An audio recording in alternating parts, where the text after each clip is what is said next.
El gobierno de Venezuela viene destacando lo que ya apuntaba el señor Saltrón en cuanto a la parcialidad del anterior secretario ejecutivo de la Comisión, Santiago Cantón.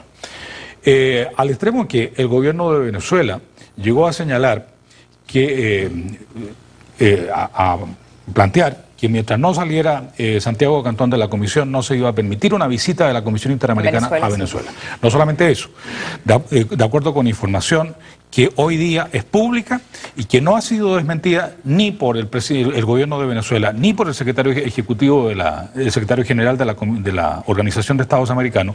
El gobierno de Venezuela comprometió su voto para la reelección de José Miguel Insulza como secretario general de la OEA a condición de que se desprendiera de Santiago Cantón en la Secretaría Ejecutiva de la Comisión. Ya no está Santiago Cantón en la Secretaría Ejecutiva.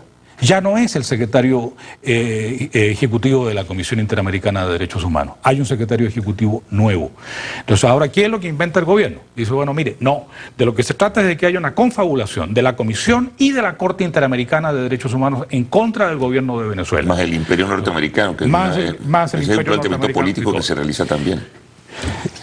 Como consecuencia de esto, el gobierno de Venezuela comienza a marginar, se comienza a retirar paulatinamente del sistema interamericano y pone sus ojos en el sistema universal de protección de derechos humanos. Y envía el año pasado a Ginebra, a la sesión del Consejo de Derechos Humanos, en donde se iba a hacer el examen periódico universal de la situación de los derechos humanos en Venezuela, envía una delegación fastuosa de más de 80 personas, 90 personas creo, 90, 92 personas, con el pretexto de que ese sistema sí servía, el sistema interamericano no. El examen periódico universal del Consejo de Derechos Humanos de Naciones Unidas le hace a Venezuela una serie de recomendaciones. Entre otras cosas, fortalecer el cumplimiento de las recomendaciones de la Comisión Interamericana y las sentencias de la Corte Interamericana. En segundo lugar, ratificar una serie de tratados de derechos humanos que Venezuela no ha ratificado.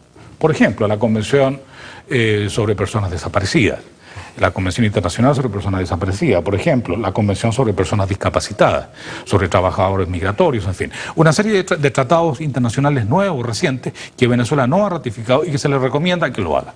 Venezuela no hace nada de eso. Venezuela no ha cumplido ninguna de las sentencias de la Corte Interamericana de Derechos Humanos, de tal manera que no es el pretexto de la sentencia que se dicta en el caso de Díaz Peña. Sí. En donde por lo demás la sentencia no se refiere en ninguna parte a la esencia, a la sustancia de los hechos, tiempo, no se preocupe. a la supuesta actividad terrorista del señor Díaz Peña. Entonces yo no voy a defender lo que yo no sé si él es o no es terrorista. Ni siquiera se examinó el procedimiento judicial.